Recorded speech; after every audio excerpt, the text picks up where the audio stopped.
Touchdown! Bills make me wanna.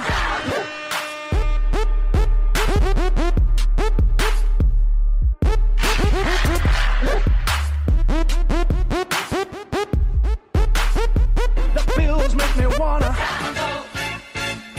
The Bills make me wanna. All right. And welcome back to another episode of ZA Bills Podcast. We still have sponsors. We haven't drove them away yet. So thank you to Doug's of Chiropractic and Empire Toe and Recovery for still hanging around with us. This show is this is a Kmart Productions podcast. Listener's discretion is advised.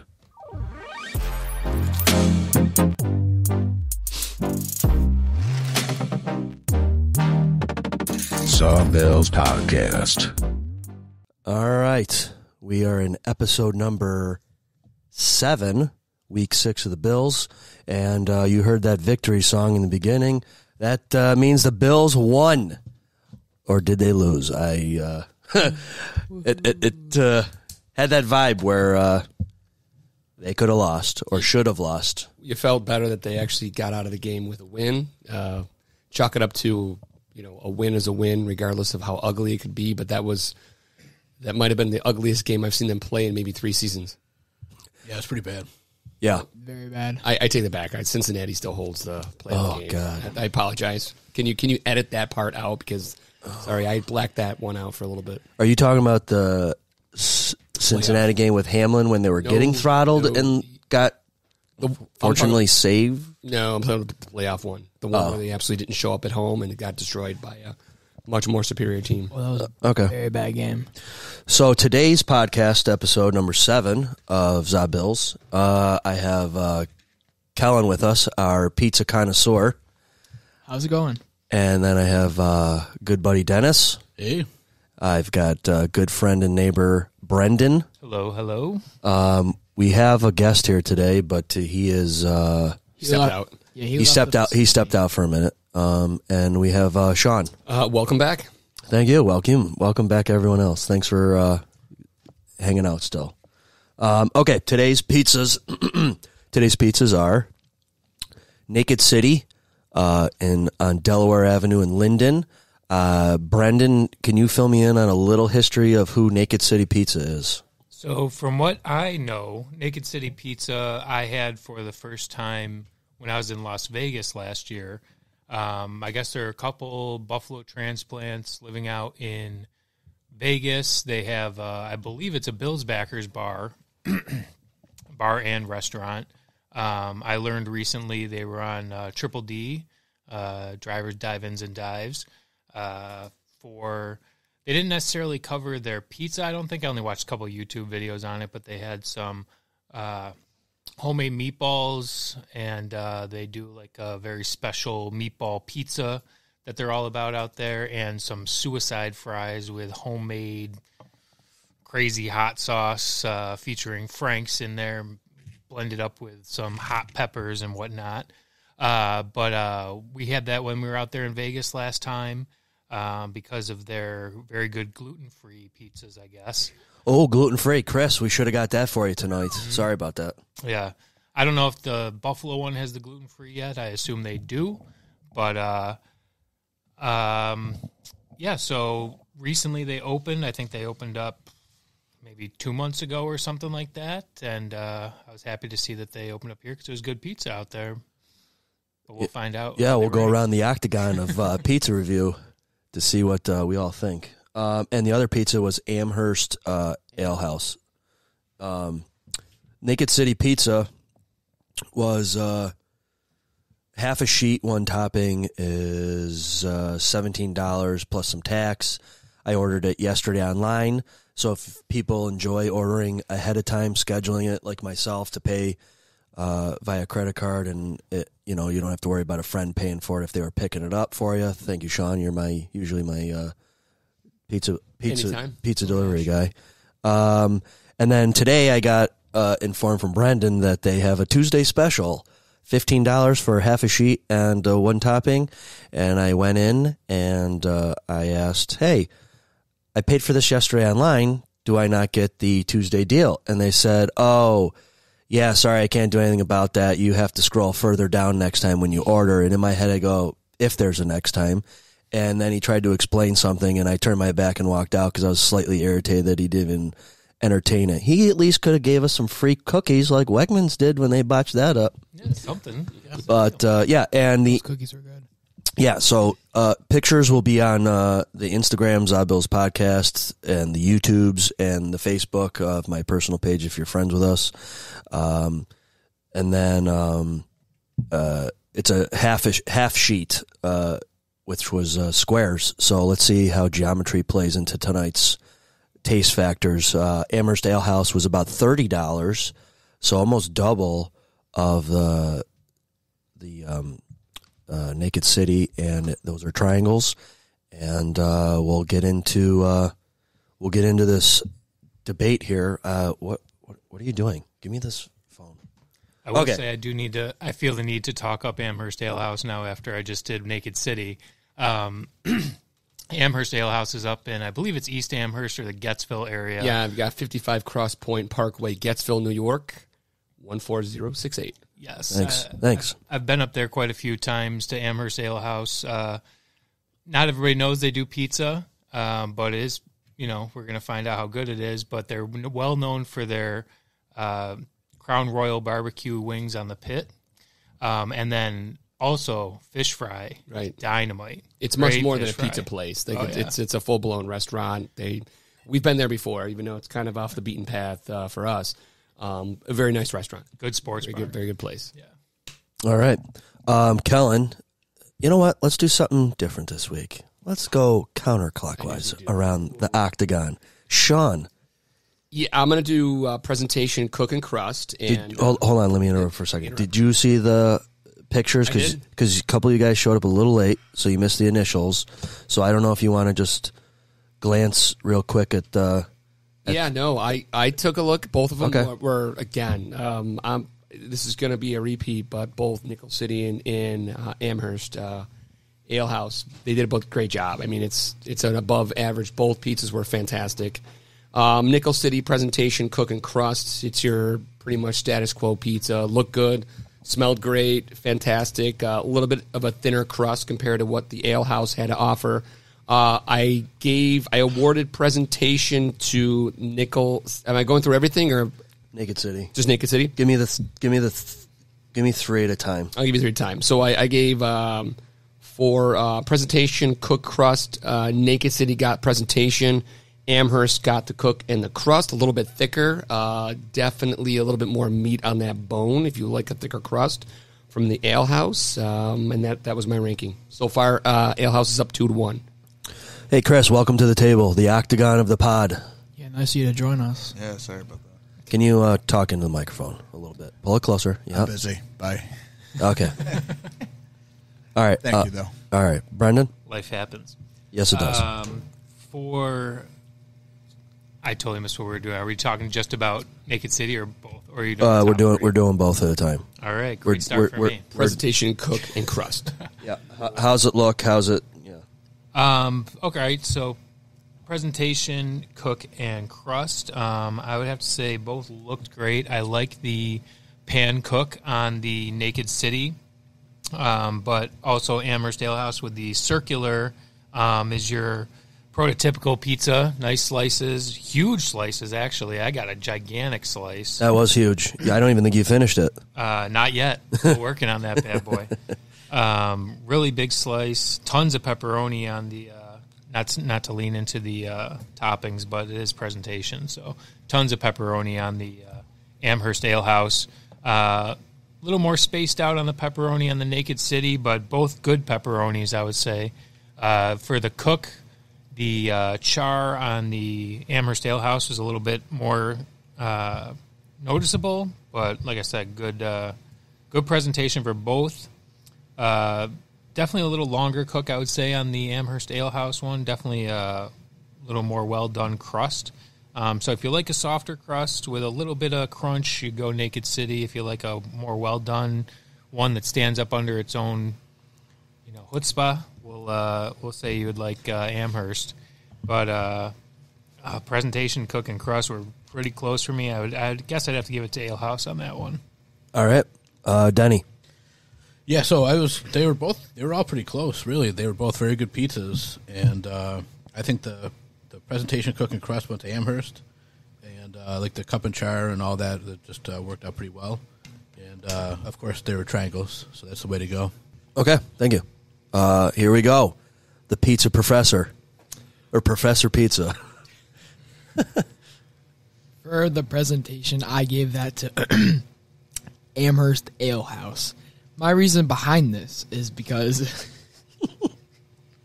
All right. it just was so circular. And the pieces were big enough, and the pepperoni. The cup and char. Don't skip was ahead. The cup and char adds to the presentation. Oh, okay. All right. They were just so pristinely charred. It just adds to the presentation. Good summary there, buddy. Great job. Good summary. Anything else for the three that we're going through? Yeah, I gave all of them to Amherst Ale House. The cook went to Amherst Ale House, and the crust went to Amherst Ale House. Okay. Talking to the mic. Okay. All right. Okay. The Amherst Pizza Ale House appeared to be cooked a little bit longer. Not burnt, but the pepperonis we'll get to in the next round. But it was cooked very well. So we had a pizza a couple weeks ago. If someone can refresh my memory of who it was, where the pizza that had really great cup and char, but the crust was also maybe a little overcooked. All right, Have to go back and review the pod. Yeah, check episode. Now it's gonna bother me. Episode 5. Or go to the Zabills podcast Instagram. There you go. The Naked City looked little undercooked.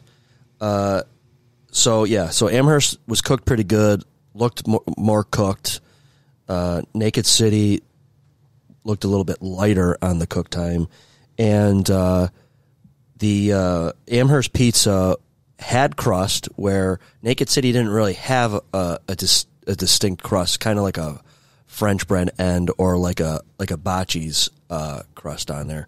So for the first half, I think I'm gonna go with Amherst Ale House for that section, part 1, if we will. Sean, do you want to go back the other way, or do you want to keep the flow going? I got you. All right.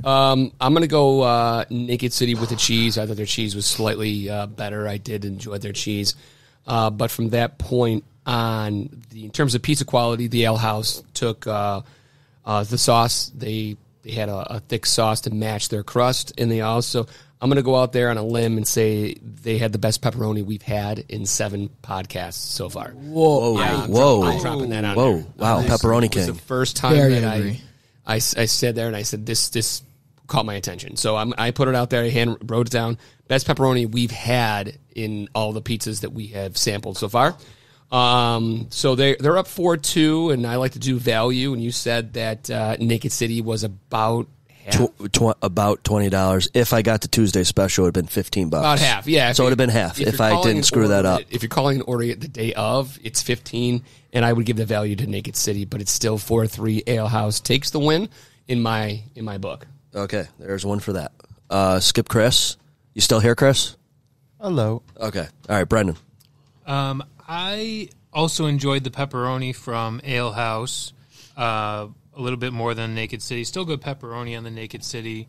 The sauce was definitely more prevalent on the Ale House. I'm not sure if I liked it better, though. It definitely is a sauce is there. There's definitely a texture to it. There's a good amount there. The Naked City is a little lighter on the sauce. But I did like the cheese on the Naked City better, as well as the overall flavor on the Naked City a little bit better. I don't know what it was or what they do, if maybe their sauce, that the little sauce that they have just has, a nice taste to it. But overall, I would say for toppings, I would probably give it to Naked City for my money, although the pepperoni is obviously very nice at Ale House. Yeah. Dennis, your back nine. Yeah, so I definitely think that the cheese and the topping went to Amherst Ale House. The pepperoni, I agree, was great.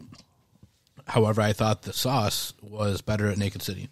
I felt like the sauce was a little spicy at Amherst Ale House, and it was a little too spicy for me. But I think overall Amherst Ale House, but the sauce goes to Naked City, and cheese and toppings go to Amherst. Okay, Colin. The cheese, I gave that to Naked City. It was a little better. The flavor of the cheese had a party on my mouth. Okay. The sauce, I gave that to Ale House only because the Naked City didn't have as much, and for the little I could taste, it didn't taste the best, but it was still good. Okay. So on the back three or the part two, who do you? I didn't You do have to- toppings yet. Okay, sorry. Toppings, that's all the way to Ale House. That char was just so good. I agree with Mr. Viola. It was the best cup char we've ever had, hands down. Okay. And that's going to be tough to beat throughout all the upcoming episodes. All right. Actually, I had a question for Denny. Sure. That piece of crust there is pretty thick. It is. That's Naked City we're talking about. Yeah, Naked City. I got one of the end pieces, one of the corner pieces, Oh, okay, and okay. so it was nice and crusty. Looks like That looks like a good piece to dip into something. Yeah, it does. I did a double take. I thought that maybe that was a garlic knot or something for a second. I was like, oh, where's the garlic knots coming I have from? those. I have those on the side. My apologies for coming in here late. But Nope, you're all I right. noticed. Colin, who do you pick?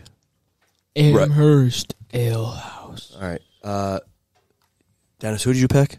I picked Amherst Ale House. I'm going to go actually Naked City. Actually, I like the overall taste better. And you picked who, Sean? I did Ale House. Ale House took a 4-3. So 2. Okay. Evan, come here for a second. Welcome, my other son. Evan, you had both pieces of pizza, right? Yes. What one did you like better? And actually, give us a little description of your likings of each one or not, and then pick a winner for you. I like the Amherst pizza because the pepperoni, it was nicely charred, and I liked how the crust was like kind of flimsy but still crunchy. So that's why I picked it. Did you not like anything about the square pizza? I like the square pizza. It was nice and flimsy. It had some good cheese on it, and it had some good pepperoni. Okay, so overall, you're picking Amherst? Yes. Amherst pepperoni. All right, Evan. Well, thank you for making your first appearance on the podcast. All right, see ya. Way to go, Evan. Okay. No more. Okay. Pristine. So both pizzas had more than enough cheese on them. I think so. Yeah. I wasn't looking for more cheese for any of them. No, if anything, Amherst actually had a lot of cheese on it. And that was not good. I think the Naked I City like a lot of cheese. The Naked City seemed like it had a lot of cheese because there was not that much sauce. Sauce, yeah. So, but the cheese has an interesting flavor that I really liked at Naked City, and I don't know if they are doing a double cheese, two different cheeses on them or what, but I did really like the cheese. Both have plenty of cheese in my opinion. Sauce, Amherst had a lot of sauce. It was a thick sauce. Naked City was light on the sauce. As you know, I like a sloppy pizza, so I like a lot of sauce. I like a lot of cheese. Toppings, Amherst Ale House definitely went over and above on the amount of pepperonis. They were definitely cooked. I will go on record with agreeing with everybody about how the cup and char was really good and probably the best pepperoni we've had so far. Naked City did have plenty of Ronies, but because it was a little on the lighter cooked side, I think they missed a little bit on the pepperoni. If they would have cooked it a minute or two longer, get that cheese a little bit more golden up like a French onion soup top, get those Ronies charred up a little bit, that could have been a real heavy hitter there. That being said, I think I'm going to go with Amherst. I do enjoy the Naked City. Maybe there's a little bit in me still biased from my customer service interaction about missing out on the sale. But I'm going to go with Amherst. So that's going to be like 4-2. Yeah, it's 4-2, 5-2 with Evan. So it's typical of Western New York pizza. They're both really good. I mean, there's really not a whole lot of differentiation. You're going to go to both places. You're going to enjoy their pizza. It's what you prefer: thick versus sauce versus char versus value. I mean, we've only had one pizza. Excuse me. That 2. Oh well, you don't count for the one. We've had one pizza that has absolutely been absolutely garbage. Domino's. Yeah, we'll leave the other biased one off, but whatever. So Wait, can we clarify something? Which pizza did you have bad customer service? that was at Naked City. Okay, because you made it seem like it was at Ale House. No. No, I got Naked City. Yeah. Okay. Oh. All right. So that will complete the pizza section, and Pizza. we'll let you hear that. Pizza.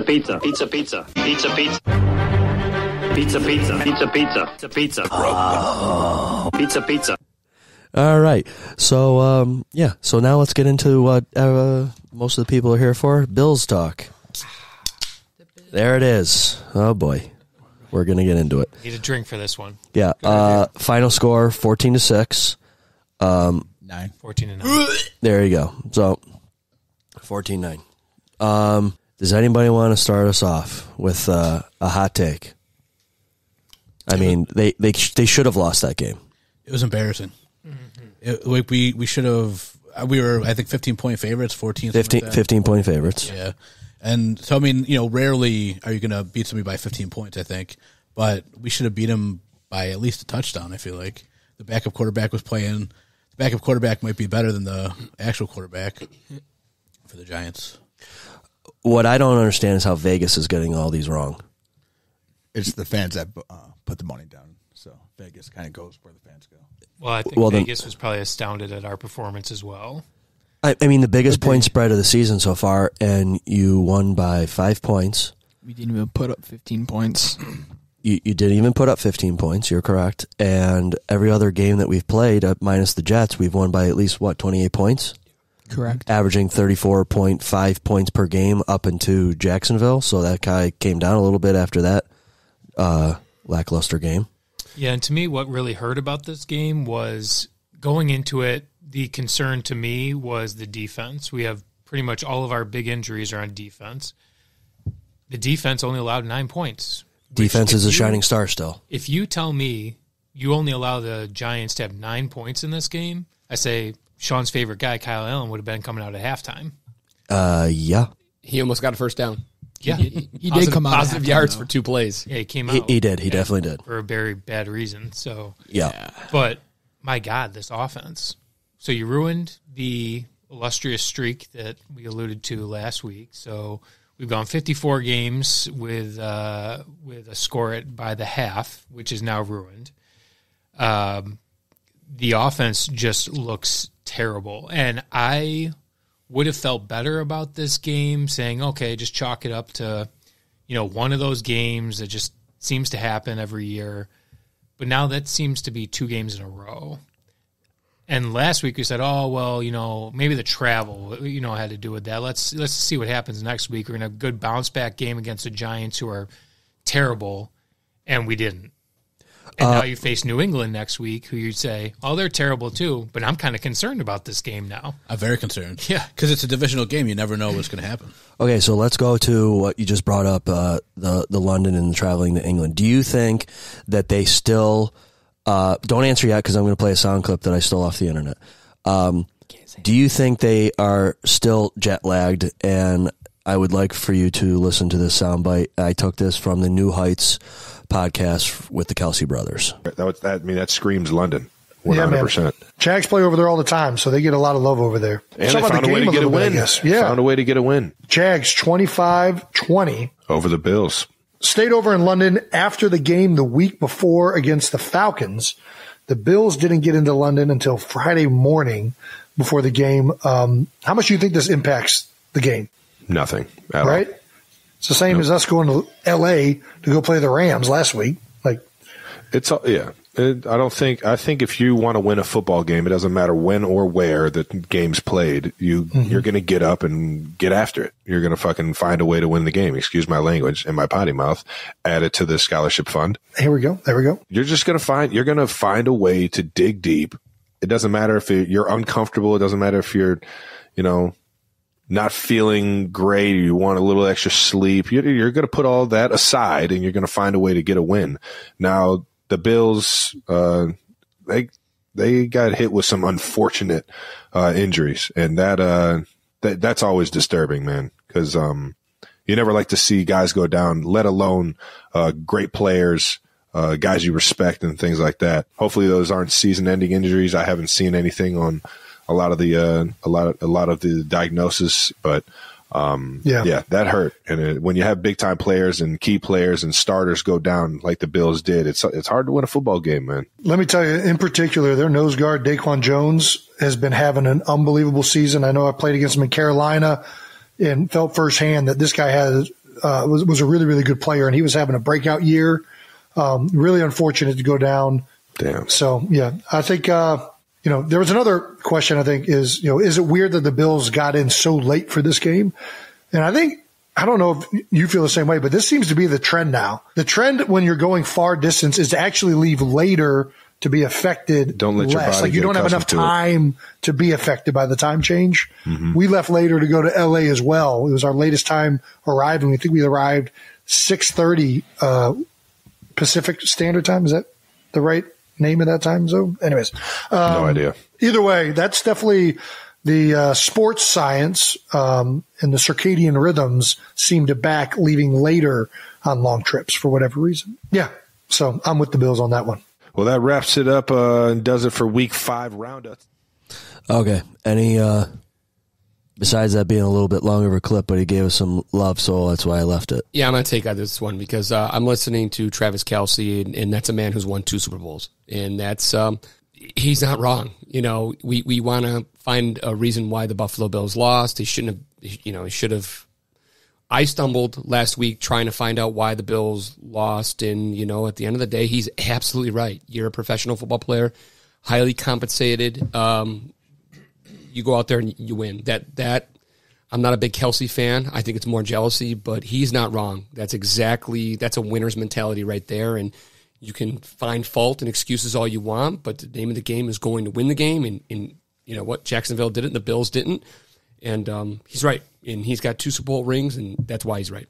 Okay. Anybody else? Yeah. Chris? Yeah. I'm just saying the fact that I think it was Jason that said the Jaguars have a lot of fan base over there. No, that's unbelievable. The Bills fans were, thousands to 1, I think. I think it was 1,000 Bills fans to 1 Jaguars fan. So that's garbage. Coming from my golf background and really enjoying golf with the Ryder Cup, United States has not won over in Europe in 31 years now. And it's not about going over there too early, too late. They've tried everything. It's a mentality. So the Bills, I don't want to say they were too tired or anything like that. It's just, or they weren't adjusted to the time zone, whatever. No, they just got beat. And the Jaguars are actually a pretty decent team. Like Josh, the offense, it didn't look pretty, but they weren't that terrible. They'll be a playoff team. I think Yes. Jaguars will definitely be a playoff team. Yeah, of course. When everything's said and done. Brendan, any comments to that Well, clip? I agree with you guys. I don't think that the jet lag really had anything to do with it, and I especially don't think that it had anything to do with this week's game. Okay. They probably came back, late in the day on Sunday. So you got home, you had over a week to get ready for a Sunday night game, much less a game a week away. And it was against a team that you thought you were going to roll over. And I said something to someone. I said, did they look past this team? But what are you looking past to? You played New England next week. These are are you preparing for a game 2 weeks away when you play the Bucs? What is going on? This isn't what's supposed to happen with a team that's supposed to be a Super Bowl contender. Yep, I agree. Dennis? Yeah, I agree with Travis Kelce. I heard that earlier, and I couldn't agree more. I would have done it differently if I was the coach or GM or whoever made the call. I would have went out earlier, but I definitely think that you can't blame it on the travel. Okay. You have to come to play and find a way to win. If they're as good as we think they are, that they can be, then they need to find a way to win. Okay. Colin, do you have any insight on what the Kelsey brothers said? I do. A wise man once told me to really get something done, you got to get your toes in the water and get uncomfortable. All right. I like it. Nice. Yeah. Nice. You're supposed to shake it off. Did you get that out of a fortune cookie? No, I did not. All But right. I have another thing. What?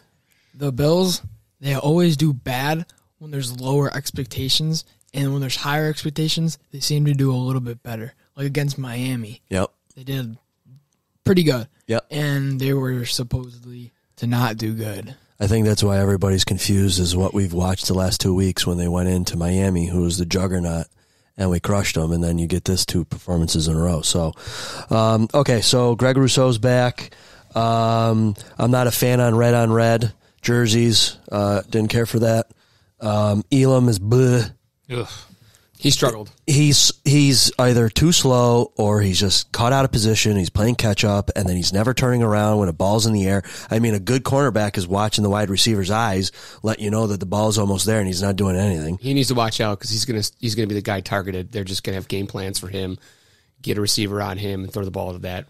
Yeah. Heal him every time. They gave him to Calvin Ridley last week, and Calvin Ridley's a good player, so I would have said, okay, he's one of the top route runners in the league probably, so let's just give him a pass. But this week he looked terrible again. Yeah. In the first half, I observed that the runs defense looked a lot better. Of course, I don't know if Saquon Barkley's not 100% right now, but then the pass defense was like bending and don't breaking. They were giving up a lot of yards, and then they really fortified near the goal line. It was nice to see that, but then, whatever, they did win, and they held them to 9 points, so I would take that every week. You would think the Bills would score a lot more points than 14 every week. So Yeah, and they should. They usually will. The Bills' offense hopefully will find its groove. But one of the top things I wrote down, I think probably at the end of the first quarter, was the Bills' defense is once again full value. Full value. I mean, that's just they've been consistent all throughout the season. That's the one thing that's been consistent is the Bills' defense has been reliable from the coin toss to the final play. all right, so It's pretty incredible, isn't it? it is. So you're missing your best tackler in Milano, I would think. 3 levels. You're missing your best players. Yeah. So what level is still keeping the defense and our team in the game? Your boy. My boy, who? Ed Oliver? Nope. Floyd. McDermott. Yeah. Steeman is good. Yep. Good. Okay. I think it's depth too. I mean, they have monsters on that defensive line up and down. I think we said Bernard has really come along a lot better than we thought he was going to at the very beginning of the season. Yep. Dorian Williams looked good. Yep. I'm pretty impressed with Tyron Johnson, actually. I picked on him a lot last He's number year. 7, right? He's number 7. I think Johnson? So. Yeah, whatever. 7, yeah. Okay. But I picked on him a lot last year. I did too. didn't I like did his too. game, How about and I thought Epinesa? that he's been pretty good. Epinesa has been awesome. Has been great. Wow. Rocket. Yeah. Rocket. Poyer's Under still his- out there doing his thing. Yep. So, I mean, they got enough players still to, We were all ready for the game. We were 15.5 point favorites, right? 15.5, 14.5, whatever. Did you watch college football and the NFL slate before that game? Because it seemed like it was. The defense is, I know you've heard this on the radio, the defense seems like it's catching up to the offense in the whole NFL and even in college. It was one of the lowest scoring weeks for the NFL, I know. And, I mean, come on, the Eagles lost to the Jets? Really? 49ers lost to the Browns? Vanderbilt put up a fight against Georgia in college.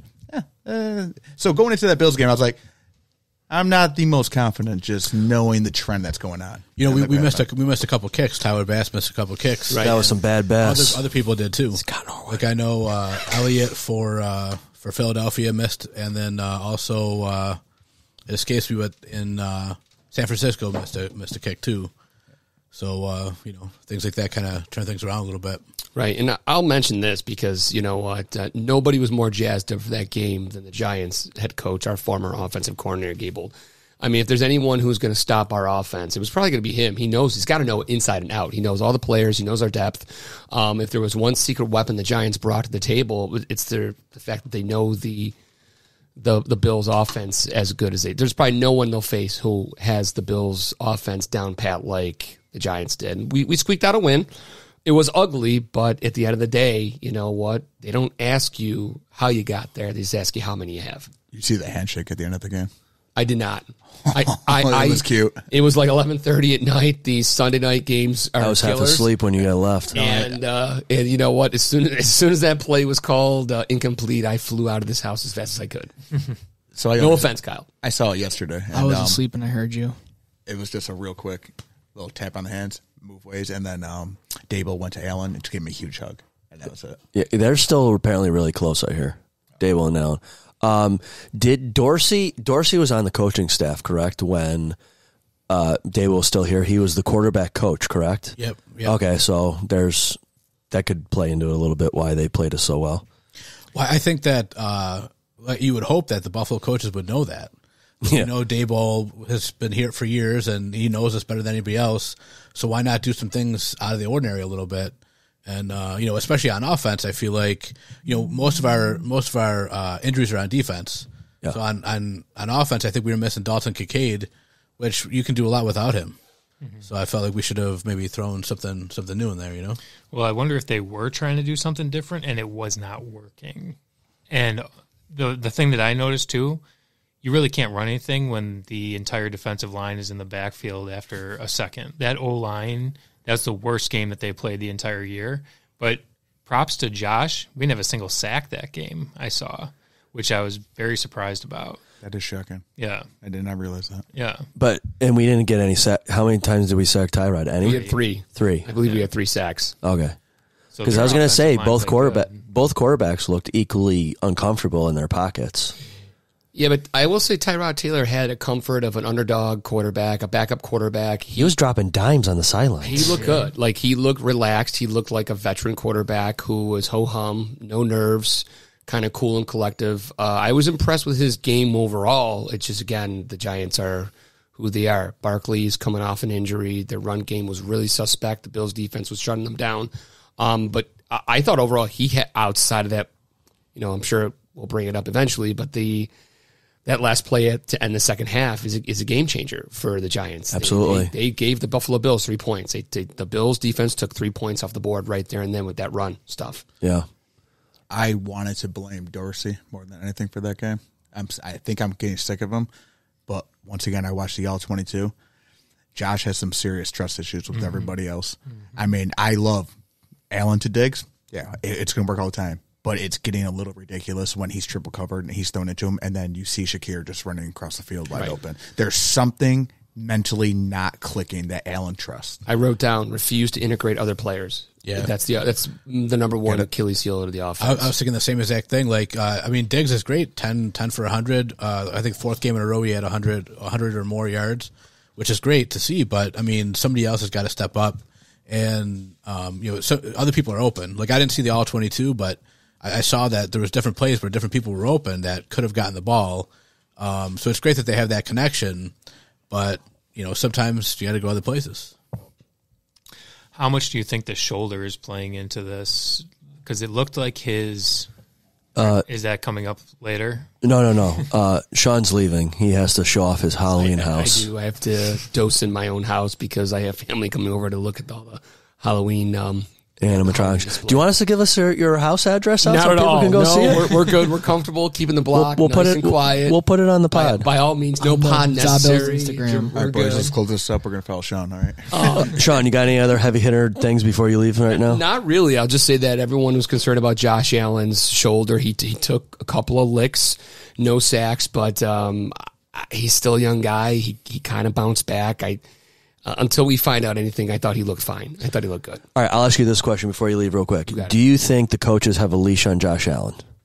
And they're holding him back from full Josh Allen? Listen, I'm fine with that. I am fine with that because, again... I'm not, but okay. I'm totally fine with that. A Josh Allen injury, you are a mediocre, probably below average football team with Josh Allen on your sidelines. If he goes out for an injury, that, unlike any other sport... Right here in Buffalo. If that one player goes down, you have no shot at the playoffs. Don't even talk about it. What about Kyle Allen? Kyle, I love Kyle Allen. I do Just love as Kyle we're- Allen. just If as a- Kyle Allen. If the Allens go down, we have nothing.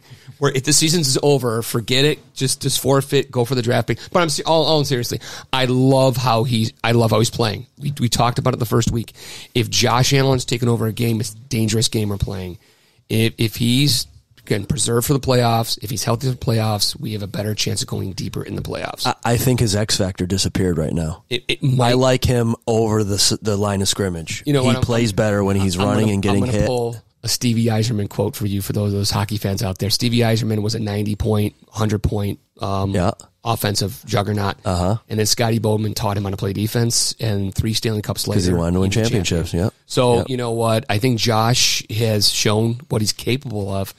But at the end of the day, he simply just inconsistent. He's got to be able to learn. He can't be the only member on this team, and the Bills have to integrate more than just Diggs.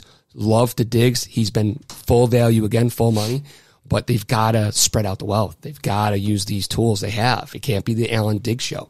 I agree. Yeah, all right, well said. See you later. They absolutely talk to you soon. Oh, okay. He sacrificed. He sacrificed points. He sacrificed the fame and glory.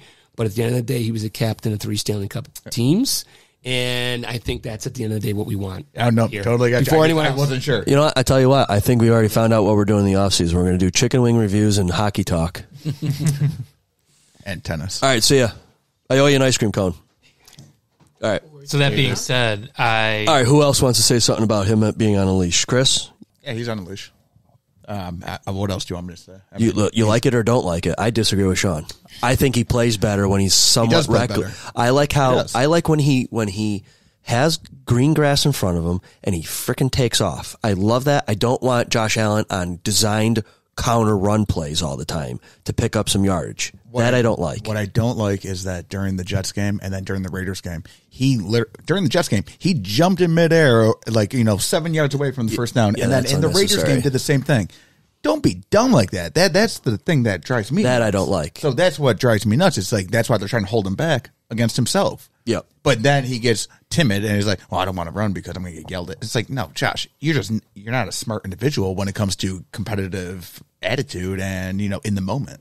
That's my opinion. Maybe that's a vital part of the offense that's missing. That threat of him doing something like that. Maybe he, smartly runs out of bounds or something at some point, or maybe slides a little bit, and just showing the defense that game that's still going to happen. That still can happen. Maybe that's what we need to open some guys up. Yeah, Brendan. Yeah, I think that there is a balance to his game. You don't want Jets Josh Allen running all over the place, jumping unnecessarily, throwing home run bombs, every single play. You want, obviously it's easy to say 2020 hindsight, you want Miami Josh Allen. You want him doing what he needs to do to get the first down, move the chains, run when you have to, nice slides. Like that was him at peak Josh Allen. I think he got plenty of praise on the pod for that. Right now, I have to agree, it seems like he is not himself. And that's why I brought up the shoulder. Is the shoulder keeping him from running and taking contact? Is the shoulder making him overthrow, underthrow these receivers? There's quite a bit of that this game that I didn't notice in the other games.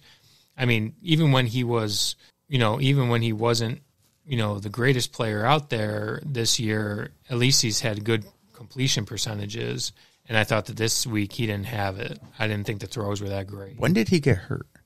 Was it during this game? It was in this game. They said he fell down and his shoulder, he was rubbing his shoulder and kind of stretching it out. It was on that late hit that wasn't a late hit, but they called it a late hit. Yeah. Yeah. I think it was the second quarter. I think with Josh Allen, second quarter. Okay. I feel like he's not Peyton Manning. He's not going to stand behind the line of scrimmage and just toss it all over the place to different people.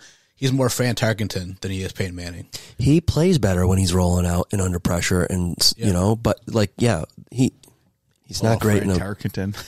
Jeez. Awesome. Go away, man. That's actually good. Well, that's why I say it's a fragile balance, because you don't want him doing the amazing things that you've seen him do all the time. Like, the reason those plays are so rare is because they're not supposed to happen all the time. It's not supposed to be in every drive. There's, a huge bomb jumping over people. Like, that's a once every couple of games type of deal. we don't need it every game, every drive. We need good, just moving the ball. I hate when we're taking deep shots on like 3rd and 5 when it's like, just move the chains, get a new set of downs. You want to do that on 1st down, 2nd down, when you got a nice shot that somebody's not triple covered, go for it. Right. But when you're just basically throwing it up and just saying, oh, well, that was a good punt, I guess, because it got intercepted. I hate that. I mean, that's terrible. Yeah. The thing that I love about Josh Allen is when he is Miami Josh Allen, the element of surprise, because you don't know what he's going to do, because he can run down the field and knock dudes out and all that stuff. And it just seems like now that some of us think he's on a leash and he won't go past the line of scrimmage, it's almost like that he's too predictable now, and I think it's hurting us on offense. Let's just say that throw to Quentin Morris was one of the most ridiculous things I've ever seen. That was nice. It was. Quentin Morris. Oh, okay. I saw that. Touchdown. I didn't know threaded who the that needle was. there. Do you feel like we're so hyper focused on the Bills that we don't see what the whole league is? Because maybe the Bills, I mean, this could just be what the league is, really. Yeah, but Miami is not. Miami is still scoring almost 40 points a game. Because they have Tyreek Hill. Cheetah. I mean, yeah, you're right, but Touchdown. there's still, I mean. It's still early in the season to see what happened, I just but don't I know what you mean, because San Fran just lost, Philly just lost, and both to, It's very hard to go undefeated in this league. Yeah. And everyone does get that off game, but it just seems like they struggled against the Jets, too hyped up, all that stuff. And then you got Raiders, Washington, Miami, right? And you won by 28 points every game. And then you come to Jacksonville and you struggle, you lose, and then you barely win this one. Just so we know, Tua's got 15 touchdowns on the season. Josh Allen, 14, number two in the league. So he's right there with touchdown throws. That's pretty good, especially. I know, and you look at Tua, Tyreek Hill. so you might say all that about Tua and the Miami, but Buffalo's right there. I saw another interesting stat that the Cleveland Browns have the best yards allowed, which was pretty impressive, with only through 5 games, only 1,000 yards. Yeah, their defense is excellent. Defense. And I want to give some praise to David Njoku. He got his face burned. I don't remember how, but he got his face burned, and he's lucky that he didn't lose sight or like his lips, his mouth, his nose. And So he can smell and taste the ball when he catches it? What the hell Yeah. happened to him? I saw I don't the remember picture, how, but I but don't he know like what burned it his whole was. face, and he's like really lucky. And then he went and like played a game like 2 days later. Yeah, it was some kind of household accident. I don't know how it happened, but some kind of Cleaning? household thing. Bleach? He's a warrior. He just got paid, didn't he? I don't know. I think he got paid like last year or 2 years ago. I don't know. He's not that playing that sucks. great. I mean, God bless him. I hope everything's okay. I mean, he's not my He fantasy is. team. He's not that great. I mean, Fantasy wise, but he's a warrior. Came Okay. back on the field 2 days after that. So, Chris, you think the Bills are okay then right now? They're on par. We're not- they're we're on not- par with the league. You're satisfied with what we're you're on par- watching? We're on par with the league. We're not going to win the Super Bowl. I don't believe that. No, Okay, you heard it here. Episode 7. No Super Bowl for the Bills from Chris. don't see it. Quote that on the. What do you think? Okay, so hold on. Let's dive into that a little bit. Will they? 2 questions. Will they win the division? Will they make the playoffs? Win the division. It's a crapshoot at that point, but I can see divisional or AFC championship. You never know in the playoffs. I just don't see us winning the Super Bowl, unfortunately. Do you think you're gonna? Do you think we'll get there? With playoffs? No, to the Super Bowl. Do you think they'll really make it to the AFC Championship game? They could.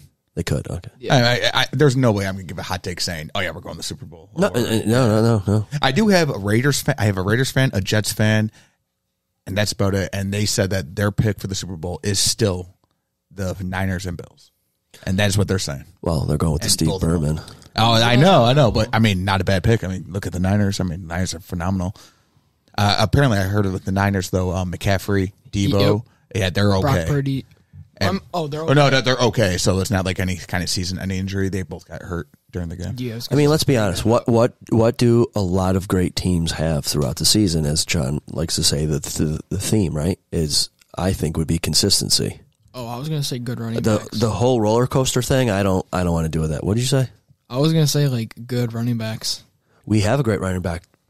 We don't utilize him enough, which I was going to bring up earlier. Why doesn't he catch any balls out of the backfield? Is it because the offensive line is so weak that they have to use James Cook as another blocker? I don't know, but he doesn't block very good. I did see that one where he was like, "Ole, look out!" Hear about Leonard Fournette? Yeah, I saw that. But I don't see Oh, that God. happening. What? Put him on the O-line. What about Leonard Fournette He came in here to visit today. to replace Harris? I mean, if so, I mean, I thought I don't know heard how the visit went. I thought I heard. If he came. I thought Harris is fine and just says he's got a sore neck. I don't know if that's really true. If he's fine, I saw that he's home. I but saw don't know if that. he's fine. Oh, okay. It was a sprained neck and concussion protocol. Yeah. Right. And why is Dalton Kincaid still in concussion protocol? What happened? That's not to a him? good sign. No, I don't like that. Yeah, I don't know. Prayers up from oh boy.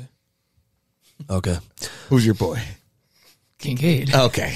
I like James Cook, from like the guards out, and I like Murray the guards in.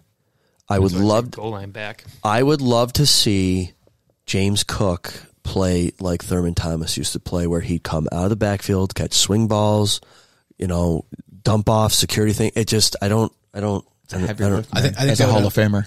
That would unlock everything, though. I mean, he's not going to be as good as Thurman Thomas. No, but utilize another wide receiver out of the backfield who's who's got some talent. The guy's got good hands. agree. He's shifty. He's fast. Like, why aren't you using him? I think I said it. When Dorsey, I hope you're listening to this podcast. Use freaking your running backs out of the backfield, bro. I'm sure he Jesus is. in the film room. Yeah. Sure. I said it during the game. I would like to see more of Hardy.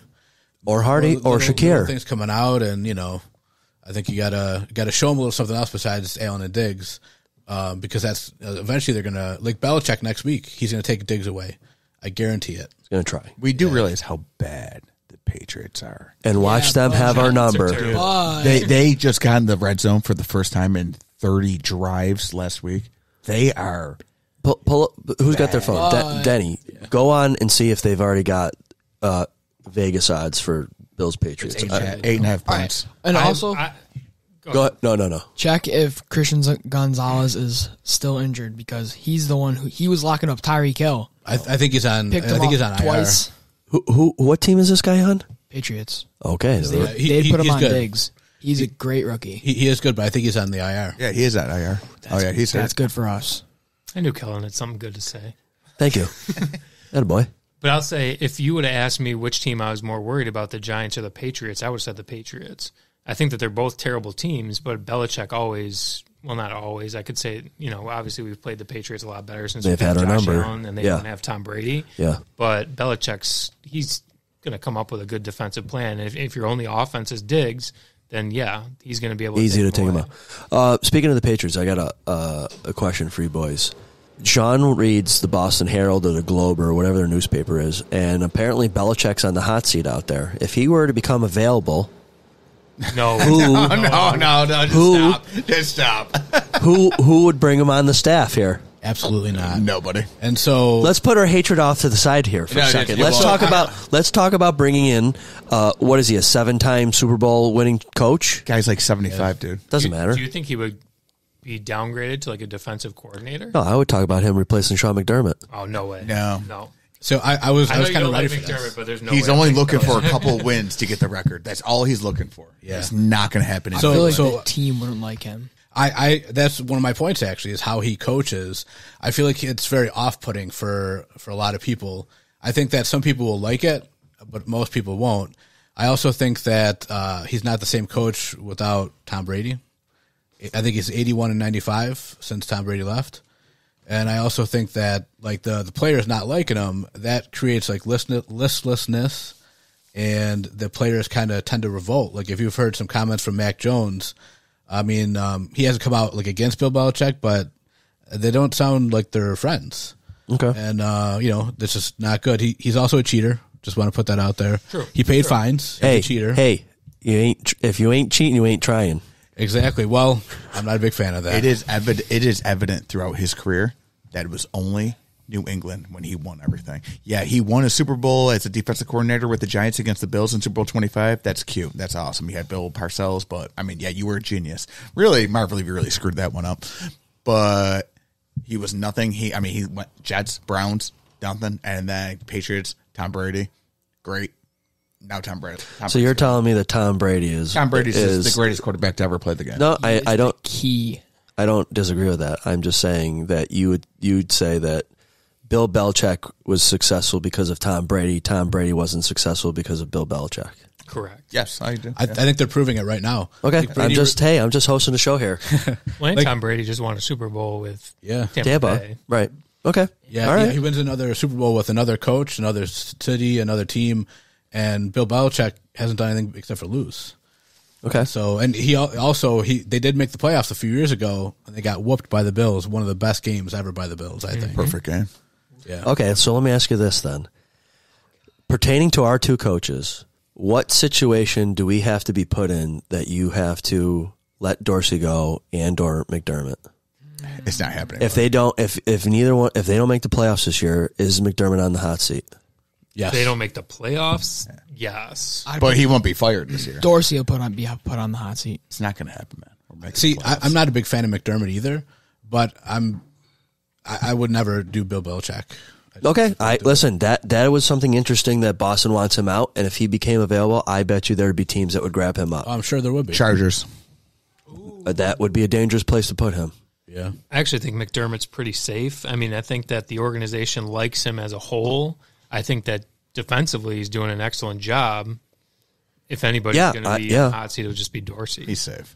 I just don't know, is he going to be the next Marvin Lewis? No, Marvin Lewis never won in the playoffs. Who's that? I mean, we went to the AFC Championship. He was there for years. Yeah, but he got to the playoffs. He never won a playoff game, though. I understand that. He got to the playoffs all the time. So I'm just, he got to the playoffs more than McDermott's gotten there. Yeah, no, it's comparable. Yeah, It is. I mean, years. Okay, this is going to be bad. You say whatever you want. Like Mike McDaniels. Nerd. I don't care. I think he's funny. I think he's got the pulse on his team, and he's an offensive scheme. He's Shanahan. Okay. I'm glad you brought that up. So if the Bills had an opportunity to get an offensive-minded head coach, would you swap him? Like Bieniemy? Well, what's Bieniemy? I mean, I don't know. I mean, you know what? I loved Bieniemy's offense because when you watch the Chiefs, they confuse the cameraman, they confuse the defense, they confuse themselves with how much misdirections they have in their routes. It's unbelievable what they do out there. I think Bieniemy would be great with Josh Allen. I really do. Because, I mean, I don't know. I mean, they'd be great, but you're already stuck. It's not going to happen. I just think, just sticking with this topic, is that he changed the culture. The culture is what it is. It's great culture here. Guys want to come here. We got to get over that hump. You got to win the AFC Championship game for him, I think, to have a solid seat and throne here as the head coach. I agree. By the way, shout out to Tyrod Taylor for coming back to Buffalo. I mean, it's Sunday Night Football. He didn't have a choice. I'm just saying, it was Sunday Night Football. I mean, it wasn't going to be a complete blowout because, I mean, that team is so ramped up. But good for Tyrod coming in here. I mean, we all, as a fan base, have to give him just a kudos. Thanks, dude. God, those are some terrible years. But you know what, though? He actually, he played the exact game that he did in Buffalo, that game right there. Yeah, game manager. But I mean, you were the one saying that, throwing down the sideline. He had some nice times. God, he did. He did it in Buffalo all the time. Yeah, but not to Kelvin Benjamin. Well, that's actually true. You like saying that guy's name? Yeah. No, exactly. Oh, right, yeah. I finally remember that. He guy's did or name. the Bengals did, right? Isn't that the argument? Yeah, both. Yeah. All right, we got a little sidetracked on there. I just like talking about the coach stuff. So how many weeks of offensive woes do we have to have Dorsey on the hot seat? I don't think it's going to happen. I think if you look bad next week, I don't think he's on the hot seat, but I think there's definitely cause for concern for the team. And then McDermott is going to be the head coach, assistant head coach, defensive coordinator, offensive coordinator. He's going to call offense and defense. I don't think they make a mid-season coordinator, though. I don't see a mid-season move coming.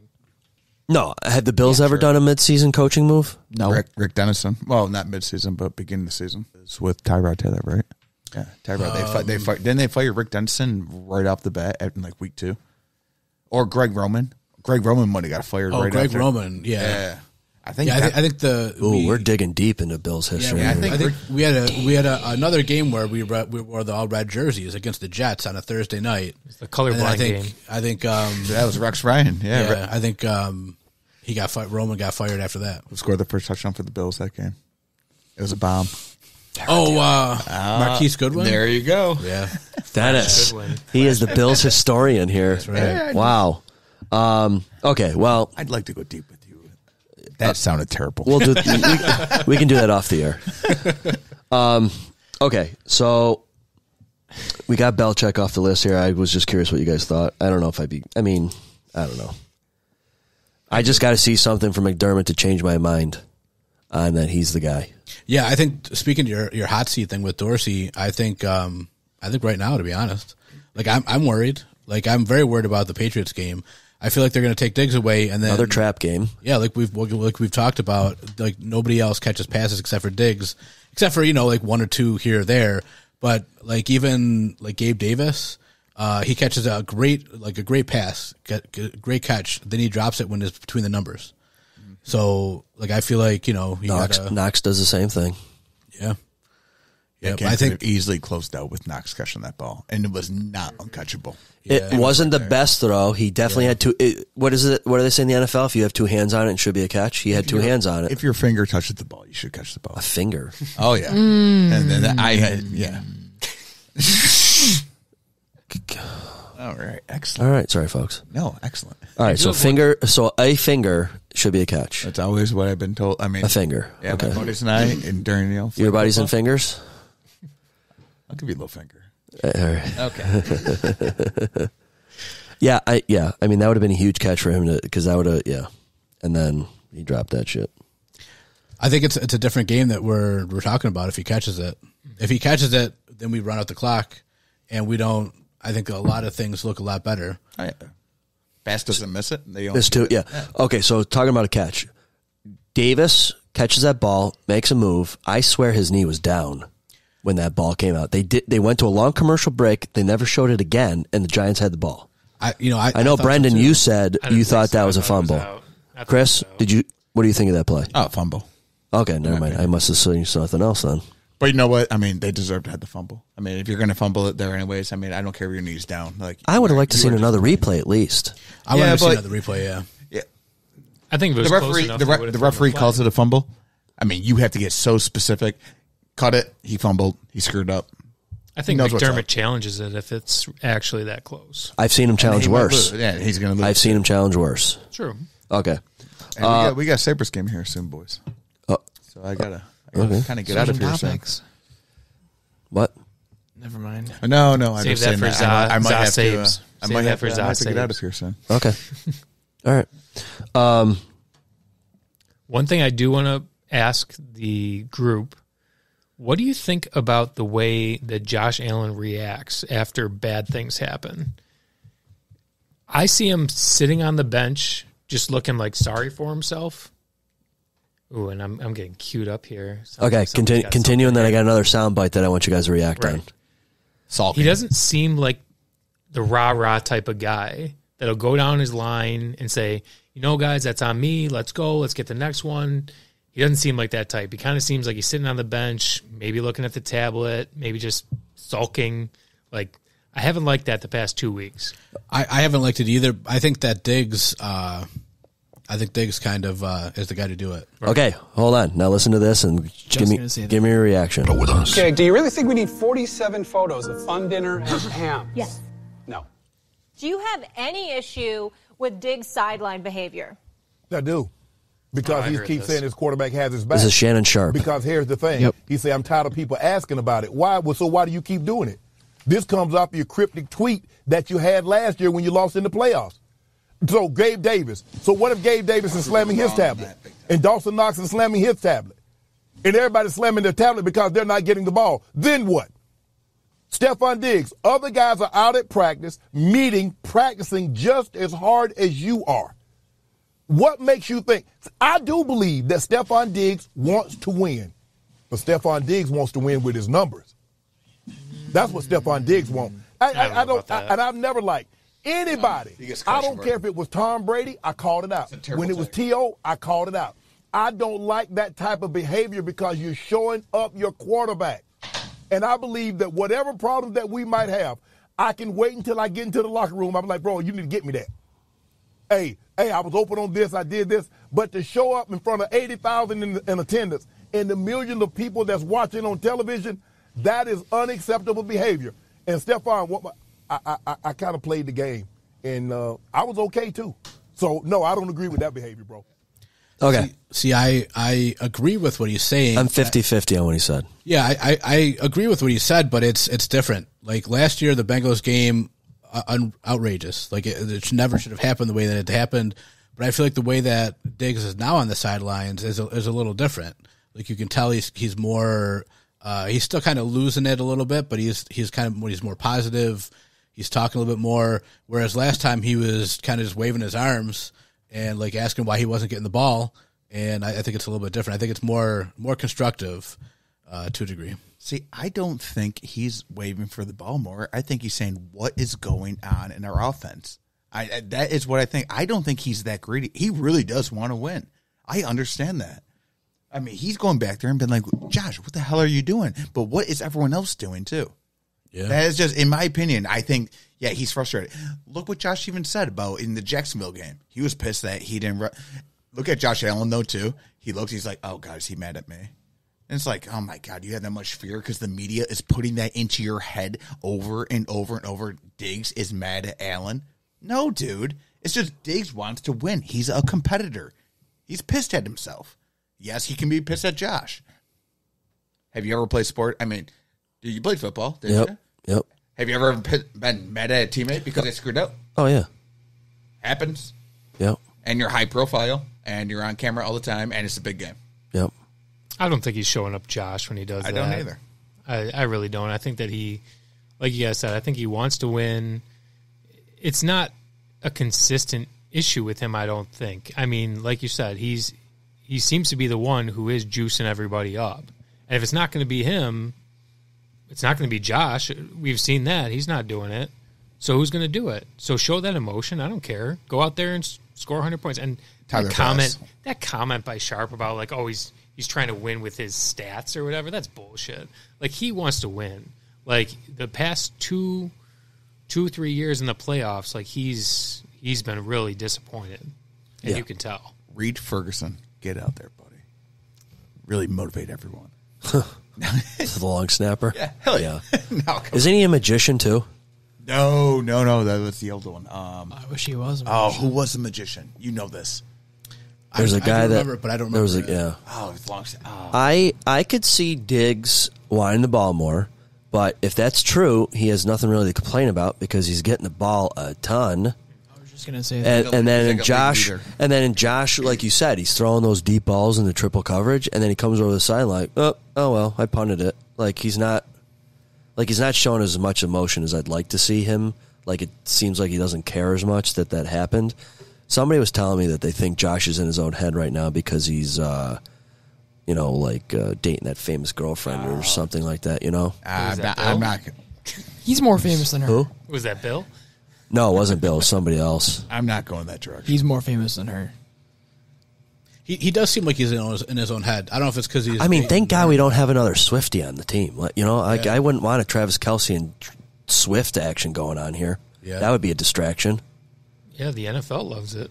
Oh, they do. When you watch their games. Oh, she's here, and then they've got every celebrity and their brother in the box with her now and stuff. And oh yeah, they love that. That's disgusting. It's definitely All right, boys, I gotta kind of get out of here. All right, thanks for stopping by. Bye. You guys almost done?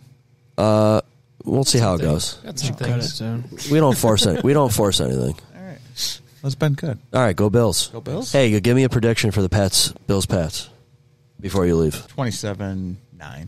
Giant Patriots. Ooh. No, actually 9. Yeah, but 27-9 Buffalo. And I don't think we're losing that game. All right, sounds good. I'll catch you at work tomorrow. All right, brother man. All right, see ya. See you guys. All right, See ya. bye. Bye. Okay. I think that we need to have some sustained drives. I think that would help the team as a whole. So, I think that's just more than just running, like we were talking about earlier about the short little passes, dump off passes, stuff like that. I think that's going to help us out a lot. I would love to see James Cook get worked in that offense. I think he's kind of being wasted a little bit. I wonder if because against Jacksonville he had, I think, negative yardage for the game. I wonder if he was kind of put in the doghouse a little bit. I mean, he's trying to do the best that he's called when his number's called. I agree. I mean, I think they got to. It's happening. Yeah, just leave it. They they got to realize that he is not a between the tackle runner right now. I mean, it doesn't work. And you know what other play drives me absolutely bananas is when Allen is in shotgun and Cook is next to him, and they're like, they snap it, it's a slight draw, and then they just give it to Cook, and there's already guys in the backfield tackling him. I'm like, why are we running this play all the time? Yeah. That frustrates me. So those two things with James Cook really frustrate me. It seems like the last two games, maybe it was more to what Sean was talking about because they're playing from behind. It seems like there's no flow, no momentum, no rhythm to anything they're doing, and they're just looking for a nice break and then hopefully build up off that, and it just doesn't seem to come, and then they just, they happen to luck out and they get a couple plays, or like Corey was saying, it's almost like they don't really start trying until they really have to, and then it's almost in garbage time. Yeah, and that's what concerns me about kind of what Sean said about, like, he likes how they're using Allen and kind of keeping him, in bubble wrap. That's what I don't like about it. Nope, neither do I. Sean, you're wrong. I think he plays better when he gets hit. Right. Yeah. He's run down the field. He takes a big shot. He gets up. He smiles. He shows more emotion when he gets whacked on a tackle when he gets a first down downfield than he does when he's throwing a pick and just walks off the field. Well, and I heard that in one of the radio shows this week too, is that he prefers that too. That like it kind of wakes him up, and gets him going for the game. Like, maybe the first play of the game needs to be a Josh Allen run and let him get tackled. I'm not trying to like hang him out there, but just like, hey, you're here. The game started. Here we go. Yeah. Yep. Yeah, I think that you got to take the training wheels off. It's year 6, I think it is. So I mean, I feel drafted like in 17. He's never going to be. He's never going to be that quarterback that just sits back there and tosses it to everybody on the field. He's got to make it kind of work for him. So, I think if we see him get out there a little bit, that also like opens things up in the middle of the field. I think that's a big thing to do. Well, back to the rhythm. I think if you establish a running game, that'll open up the play action pass, or if you guys can go West Coast and then you can work the running in, they got to do something. So what do you think they should do to fix the last 2 weeks of point struggles? Because I only say it's a struggle because they were averaging like 34.5 points, second to the Dolphins this year, who had like 37 average. I mean, that's quite a bit points down from their average the last 2 weeks. Right, and I think they're still up there, but 20 points less than their average the last 2 games. Yeah, it's what they scored 3 in the scores. First couple games that's kept them up there. But what do you do? I think just everything that we've been saying. You got to spread the ball around. You got to give different looks. You got to spread the ball around, and you got to just establish a running game that's respected, so that you can open up a good throwing game. I mean, I do see where in this last game they did get Cook going a little bit. They got Murray going a little bit. And then I don't know if they tried to throw the ball and then that didn't work and then they end up punting or whatever. Another game of the offense not on the field long enough. Defense is out there too long. Short passes. Mm-hmm. Short passes like over the middle, maybe off to the side a little bit, like the dump offs we were saying too. I think things like that, like when your running game isn't working well because you have a terrible offensive line, I think the little short passes work as runs almost sometimes. If you can swing it out to Cook or whoever, then that's kind of like that's like a long run for you. Yeah. So I think that kind of like balances everything in football. We've talked about numerous times how the Bills aren't great at adjustments. If your offensive line is playing not well and you're letting a rush come upfield, use that rush against them instead of trying to still work your game into what they're doing. Like, that would be a good time. Hey, here's a stat, or here's a question for trivia. When is the last time the Bills called a screen pass, it worked, and they got a first down? Look that up, folks. It's been a long time. It has been, and that the screen pass is one of the oldest plays, and it works so well to get the defenders from just coming back after the quarterback. Yeah, they can't tee off. They can't tee off. They got to play honest. Yep. Another play I haven't seen them do is a quick throw out to a receiver quick. If a guy's playing off on him and you can get a couple quick yards, throw it out to a guy real quick. I think that's a throw that these 2 throws I'm talking about, I think Josh Allen struggles at because they're easy, light throws. Like, he can make that, through a tire 65 yards downfield with a guy running, but he can't hit a guy on a screen pass or a guy out on the edge for a quick, what do they call that, wide receiver screen? when they throw it real quick to wide receiver, Like bubble screen, and let your wide receiver make a juke move and get a first down or whatever. I don't see them do that.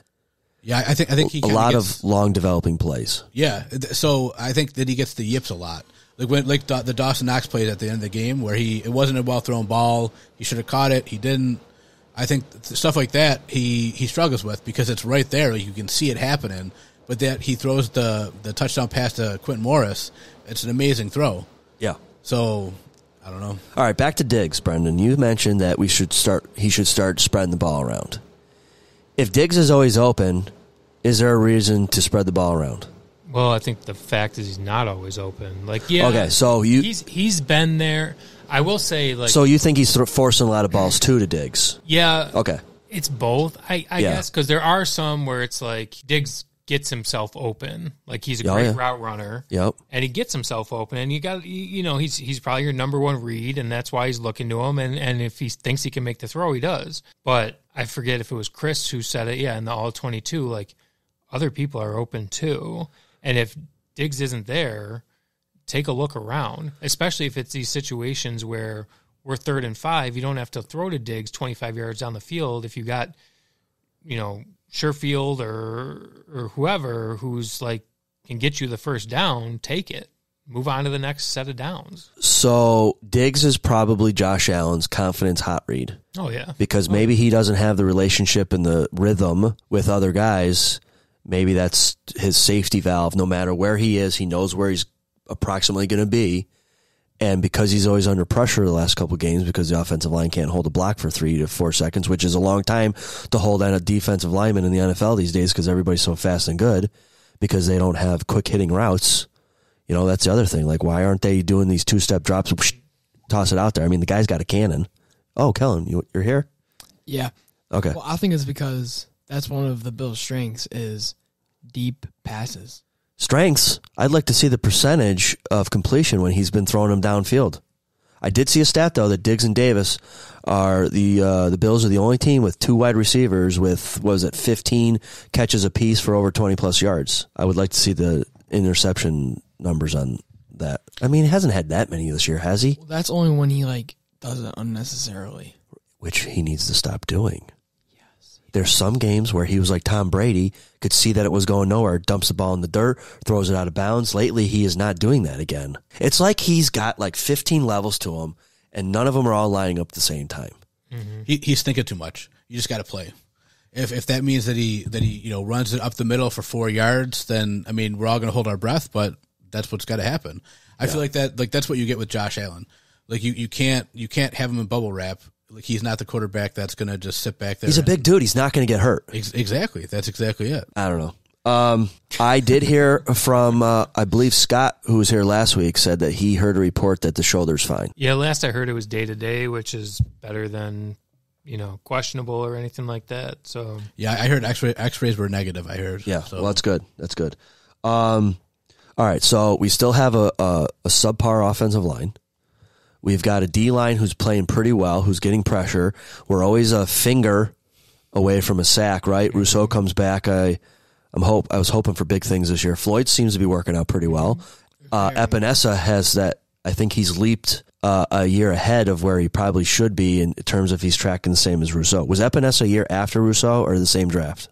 I think a year before. Epinesa was a year before. I think so. Okay. All right, so he's about where he's at. Okay. I think the one guy that I think is a big draft bust, but this year he's been pretty good is Ed Oliver. Ed Oliver's earning that contract extension so far. I have been impressed with him. What about Von Miller game 2 back? What do you think? I mean, it's pretty similar to game 1. I feel like we might not see him back to what he was for a little while, I think. I mean, he's getting his pressures, but he's slow. They didn't, he didn't, make too many big plays. And I think time's going to tell if that's just him working back from this injury or if that's just. I just hope he's not I just hope he's not Trey White. Yeah. It seems like he was coming up field with plenty of speed, but then when he went to make that dip move with the shoulder, I wonder if that's his knee that got fixed, that's his pressure joint, if you will, when he's going to dip his shoulder down and turns on that leg. I wonder, if that's the leg and he just doesn't have that move anymore, if he should switch sides. I'm thinking that he's good enough to be out there, and so he's savvy enough. I feel like as he's played for a while, like I don't know, 12 years or so, right? Give or take. So I feel like he's savvy enough where even though he's not 100%, that he can still, somebody's going to forget about him and he's going to make him pay. Yeah. Yeah, I don't know. Has he had any? How many tackles has he had so far? Did he have any? He didn't probably have any in London, right? I don't think so. He was only out there for like 12, 13 plays or something. Yeah. And did he have any tackles in the Giants game? I didn't hear his name called. I mean, he might have, but not too many. Yeah. No, he had none. It's It is really incredible that the Bills defense, despite the adversity that they're going through right now, they are playing as well as they are. It is. I think that I would say that I don't like McDermott a whole lot. I think he's holding it together a little bit. I like this defense this year more than I did Frazier's. Absolutely. Yeah. It seems to be less bending and breaking with this. I am very impressed with what McDermott's done on defense. Okay, here, let me ask you this.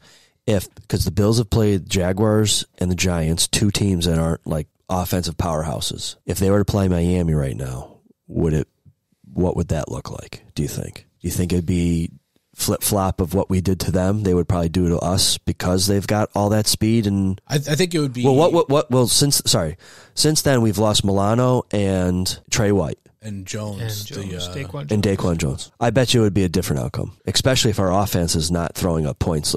So it's too bad that the Bills aren't still scoring 25 to 40 points a game, and then their defense was letting in 15 to 20 points a game. You're outscoring people by a score and a half, right? Like that's what you would like. I would expect to hear if someone said, "Oh yeah, the Bills got Daquan Jones, our best D tackle. He's out. I don't know is he out for the season with the pec?" For now, yeah. Yeah, I don't think they said it yet, but I think he's... And Milano's done? Or is there a possibility he comes back because they think he's a machine? All reports say it was season ending, but I've heard other things through the grapevine that maybe he could make it back for a playoff run or something. Okay. I doubt it. I wouldn't risk it. No, I'm not. I'm just hypothetically speaking. Like if someone told me that Milano was out, pretend I'm not a Bills fan. Milano's out, Daquan Jones is out, Trey White's out, you'd be like, oh my God, that's like what Chris said. You got one at each level. And you would think that I guess we'll see what happens with the Patriots. If they keep another like 10 point and less, because who do we get after that? Tampa? Yeah. Is Tampa any good? No. All right. They just got crushed by Detroit. Dude, Detroit is real good right now. Because of Amon-Ra St. Brown. And Aiden Hutchinson. No, you know what? They're playing together as a team. The Bills take it seems like our defense is playing as a team and our offense is not. So that's the complementary football that I've been talking about, is that like if our offense, even if they don't score a ton of points, if they can be out there for a little while, I think that saves our defense a little bit. Absolutely. I think that's what we need now that we have all these guys on all three levels hurt. I think that's what we need. Yeah. Brandon? Well, the Bucs are 3-2. Who'd they play? They beat the Vikings. They beat the Bears. They beat the Saints. They lost to the Eagles and they lost to the Lions. So they lost to good teams.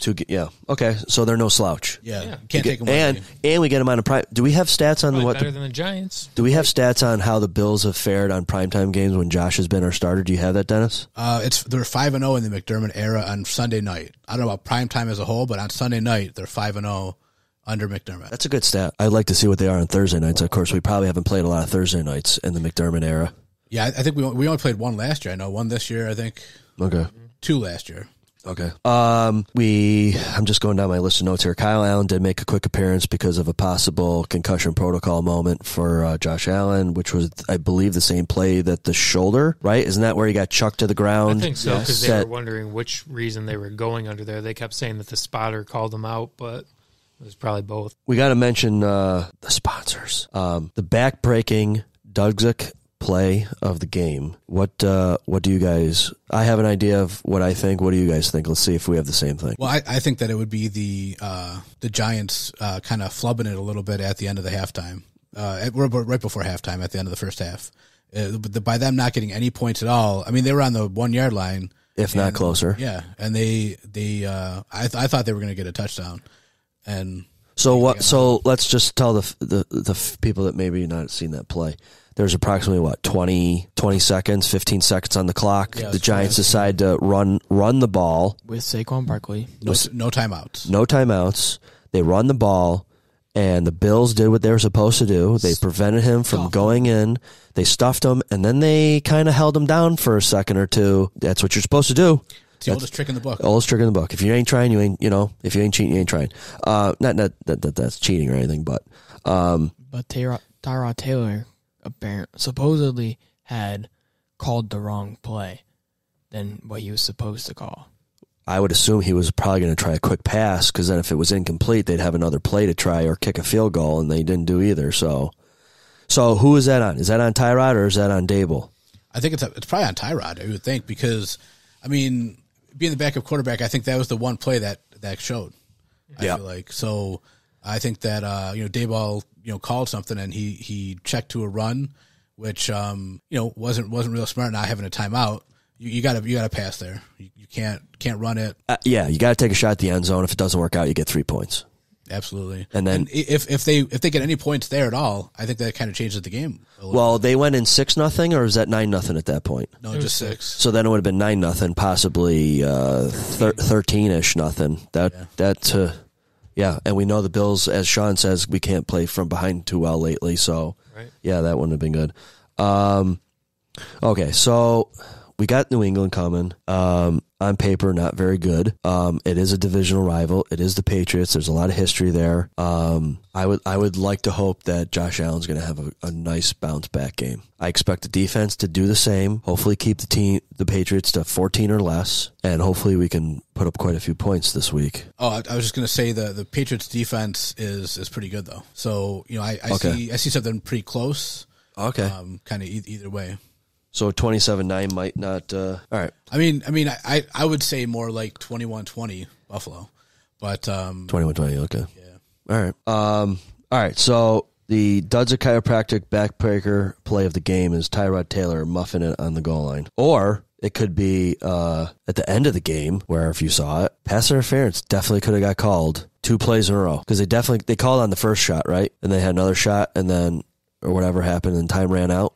Right, which there was some controversy if that first pass interference call was actually defensive holding, which would result in a different position on the field for them. So for getting the pass interference, they got on the 1, but if it was defensive holding, they would have got half the distance to the goal, I believe it was. And because the ball wasn't even in the air when it took place, that was what the real call should have been, not pass interference. The refs kind of muffed that one too, and they shouldn't have been on the 1. Yeah. So as a Buffalo Bills fan, I'm going to say there was no pass interference on that. I agree. And speaking with penalties, I don't remember who the player was, but it was a third down play, and we had a headbutting incident for 15 yards. I don't remember who that was, but that's a penalty that I believe is a selfish penalty and stupid that should never happen. I'm pretty sure that was Oliver, yeah. Yeah. Now, if my memory serves correctly, he has been known to do this before. He loses his temper a little bit on the field and does something stupid. 15 yards is 15 yards in the NFL that these days. Those penalties are huge at any time of the game. Speaking of other penalties, there was that scrum near the end of the game. We were on offense, right? Yes. Yeah. And a Giants guy was down on the ground kicking Dawkins, and then Dawkins got flagged for 15, and then 3 Giants guys were shoving after the play and throwing around and stuff like that. The NFL's got to do something about the penalty thing, where a team can have 3 personal fouls and another team has 1, and they still offset. Mm-hmm. That is unbelievable. Yeah, the unbelievable. Yeah, the offsetting's they gotta figure that out, where like the personal fouls have to take precedence a little bit, Especially a personal foul penalty. You have 45 yards in personal fouls. I almost thought that someone could have got ejected. I mean, no punches were really thrown. I think if you rip a guy's helmet off and punch him, I think you're ejected for something like that. Somebody asked me if we've ever had an ejection in a football game. And I said, yeah, I believe Epinesa was ejected one game. I think it was the Dolphins. There was a couple guys ejected. I don't remember who. Not this year, right? Last year? No. Was it the Scorcher game? No, it was a couple years ago.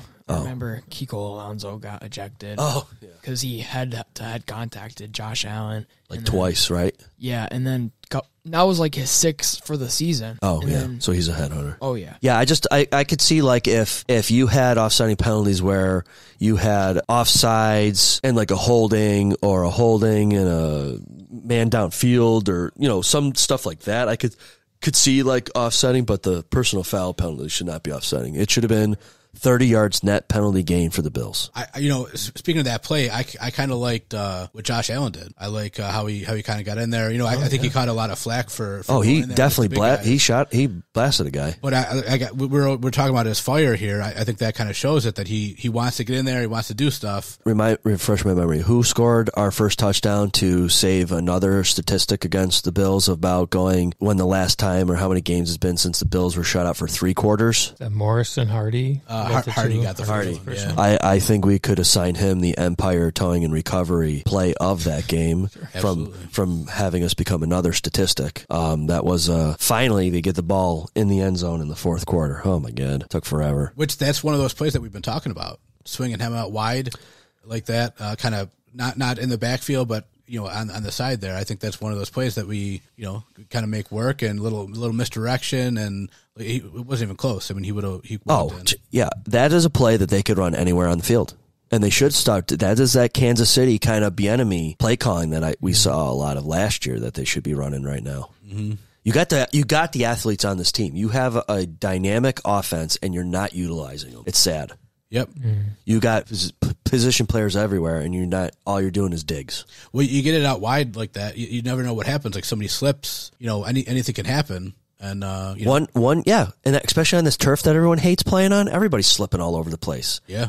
Especially if it's a cold, dewy night, you can make one cut and a guy could fall on his face, and you could be gone. Could be gone. I will say this: the defense seemed to clean up their missed tackles. I didn't notice a lot of yards after contact in this past game. It seemed like they were a little bit better on that, which, lo and behold, 9 points. Mm-hmm. Like, I think that some of these games that they let in more points is when they're sloppy on the tackling. Yeah. Like a missed tackle is almost the same as a penalty. You should have a guy down here and you get 12 more yards before someone else gets him. It's like, oh my God. I don't know. So Dennis, do you two want to talk about anything else from this game or look forward or? I want to forget about the game. I think that, we won. It's great. Usually I'm right there saying that an ugly win is a win. But it was so bad that you kind of question a little bit. But so I'm just looking forward to the rest of the year. Really, like the Patriots game, I'm worried about, like I said. But I think we'll come out on top. I think that if the Bills play like they've played, see, it's tough to say because I have them in higher. I expect more out of them, or I want to see more out of them. I'm nervous that if they keep playing like this with the offense, they're not going to win more games because I think the schedule is going to get a little bit tougher. Minus like Denver. It gets a lot tougher. New England. We play the Chiefs and the Eagles. Yep. Still yet. Cincinnati. The Jets, Cincinnati on a Sunday night. So, we talked about the Buccaneers. You can't take them lightly. It doesn't get easier, that's for sure. I think if the offense keeps playing like it is, the defense is not going to be able to sustain 9 points or less a game. They're not. Yeah. They're going to get burnt out because don't we have a bye week late this year? Week 13, I think, yeah. Yeah. Your offense is so I think if the offense can have longer sustaining drives, that's your best defense, is keeping your defense off the field, let them rest in between series. I don't think they're going to be able to sustain a season long like this if this is how it's going to go with the offense, like 3 and out, 3 and out, 3 and out. Yeah, but Josh Norman's coming back, so. Speaking of that, is he going to see the game squad? Because I'll tell you right now, if DeMar Hamlin's sitting on the bench and they bring Norman to the active roster and he's playing before that guy, we got a problem. Tells you that's insulting to DeMar's talent, right? Yeah. If they're going to bring Norman off the streets who hasn't played in 3 years, right? And then you're going to have Hamlin come in or not have Hamlin come in, right? It is what it is. There's questions about Hamlin's ability. People don't want to say it, but yeah, I think there is. And I think that he's on this team just because of what happened to him. Yeah. And I had one more thing related to Hamlin. The ambulance? The ambulance with the Hamlin numbers is awful. That is not a good take. That is a terrible look. Like, I get it. I get their intention there, but dear God, that guy is crying on the sideline because he's thinking about what happened to him last year when his teammates on the field getting carted off. Yeah. And there's his numbers right in the back windows of the ambulance. Like, we can laugh about it now because Harris is okay, but oh my God, that when I saw that, I was like, you got to be kidding me with this. Yeah, I'm sure that was- the best of intentions, but real bad luck. Yeah. All right, I don't have anything else about this game.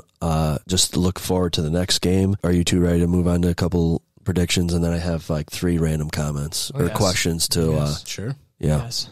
Okay, I'm gonna go Bills. I want to say they're going to score a bunch of points, but my Bills fandom is telling me no, don't go that high. I'm going to go Bills like 17, Patriots 6.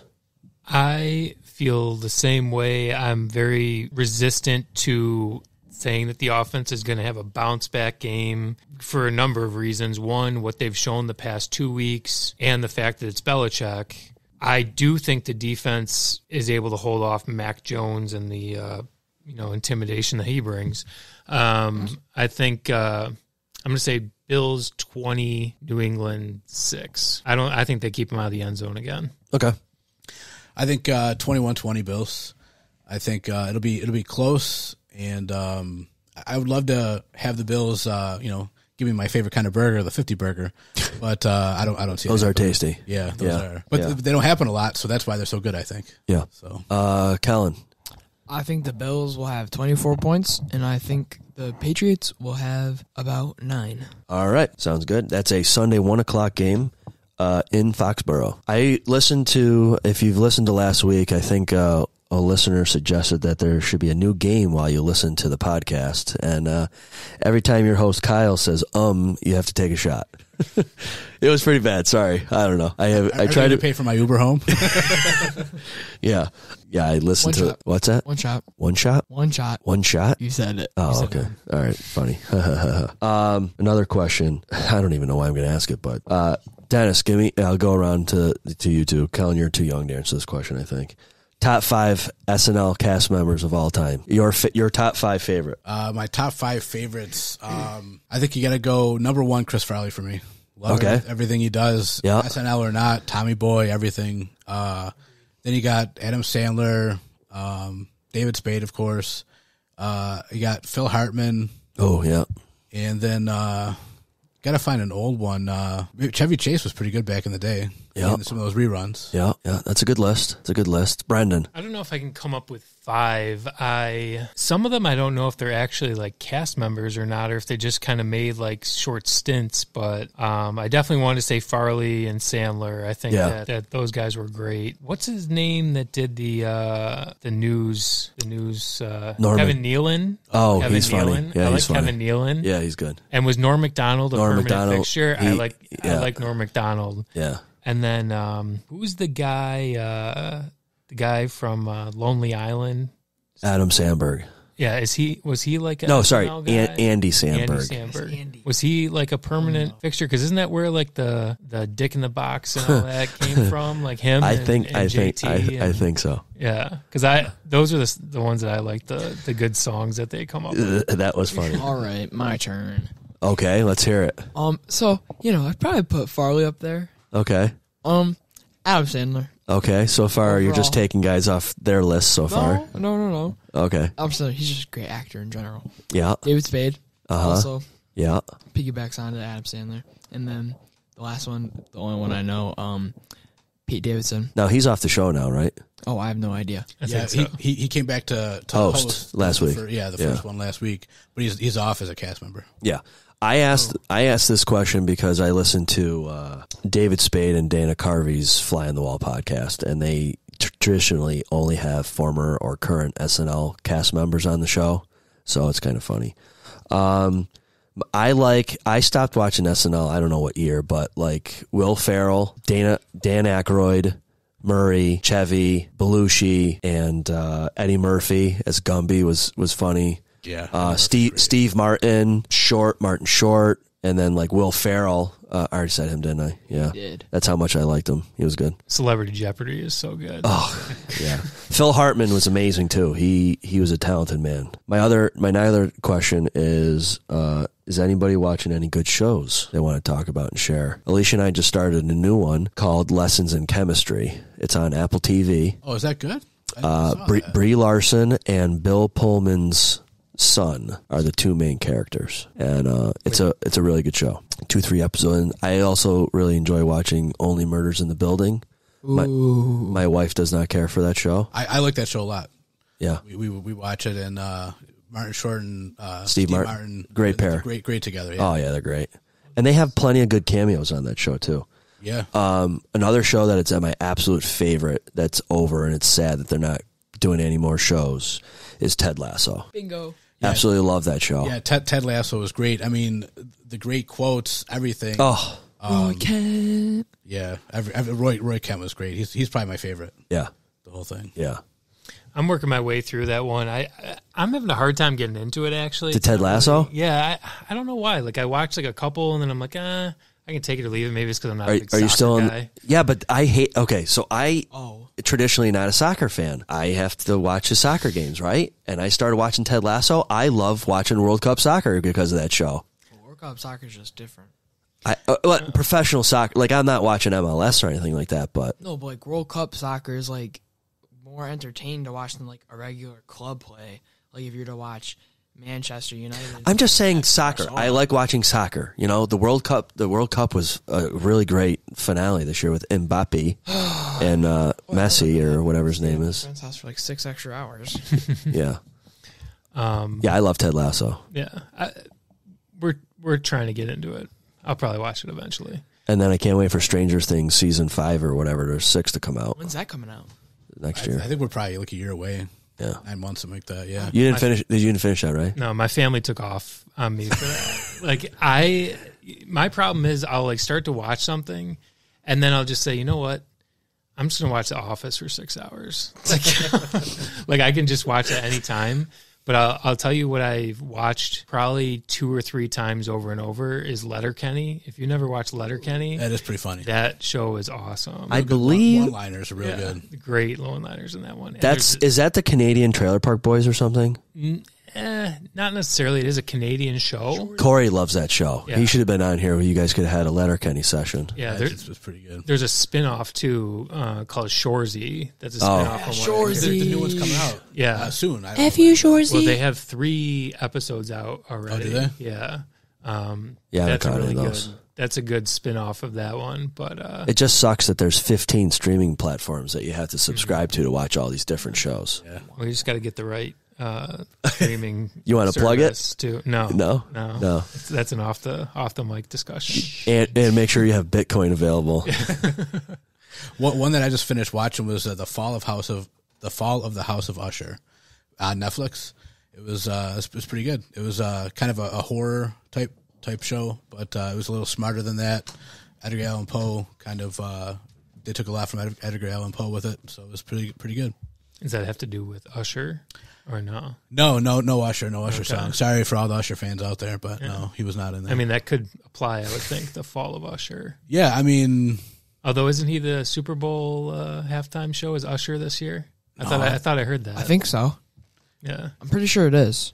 Because he had Wait, Rihanna wasn't. I thought that's what I saw was the halftime show was going to be Usher or something like that. Yeah, I'm pretty sure it is. It's an older, I guess, musical icon, I guess I would say. Mm-hmm. Maybe Asher. Okay. But when I was in Vegas, Usher had a residency there, and I was like, is this guy trying to make a comeback or something? And then I thought I saw he was doing the halftime show or something, but I could be wrong about that. Yeah. All right. Well, if you guys want to bring up anything else? You're right, Usher for the 2024 Super Bowl halftime. Oh, okay. Yeah. There you go, folks. And where is this year's Super Bowl going to be with Usher for halftime? I believe it's Las Vegas. Okay. Oh, that makes sense. Got a residency there. Just pop on over for the Super Bowl. Yeah, grab yourself a slice of Naked City. Mm-hmm. Yeah, Allegiant Stadium in Las Vegas. Okay. I thought you said Los Angeles. Very cool looking stadium, too. Yeah. What stadium did they say the Bills got their idea from? I thought it was it Wembley or Tottenham? It's one of these England I think it's Tottenham. Okay. All right. Because it looks pretty similar. Never mind. Yeah. So, all right. Well, if you guys have nothing else, I've got nothing else right now. That horse is dead for sure. We're going to hit you with some songs or sound bites, and we're going to play this out of here. Okay. Them trains are rolling to Foxborough. Go Bills. Go Bills. Go Bills.